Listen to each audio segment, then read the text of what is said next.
പക്ഷെ പരിശുദ്ധാത്മാവിനെ കിട്ടിയപ്പോൾ അവർ ശക്തരായി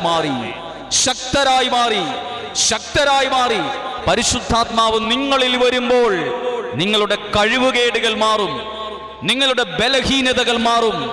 നിങ്ങൾ എവിടെയാണോ തലകുനിഞ്ഞത്, എവിടെയാണോ നിങ്ങൾ പരാജയപ്പെട്ടത്, എവിടെയാണോ നിങ്ങളൊക്കെ അധ്വാനിച്ചിട്ടും പരിശ്രമിച്ചിട്ടും ശരിയാകാതെ പോയത്, വിജയിക്കാതെ പോയത്, നന്നാകാതെ പോയത്, പരിശുദ്ധാത്മാവ് വരുമ്പോൾ നിങ്ങൾ എവിടെയാണോ പരാജയപ്പെട്ടത്, അധ്വാനിച്ചിട്ട് ശരിയാകാതെ വന്നത്, പരിശുദ്ധാത്മാവിന് നിറവ് വരുമ്പോൾ അതുപോലെ ആയിരിക്കില്ല നിങ്ങൾ. പിന്നീട് നിങ്ങളുടെ ജീവിതം മാറും, നിങ്ങളുടെ കാഴ്ചപ്പാടുകൾ മാറും, നിങ്ങളുടെ ദർശനങ്ങൾ മാറും, നിങ്ങളുടെ തീരുമാനങ്ങൾ മാറും, നിങ്ങളുടെ നിലപാടുകൾ മാറും, നിങ്ങൾ ശക്തരായി മാറും.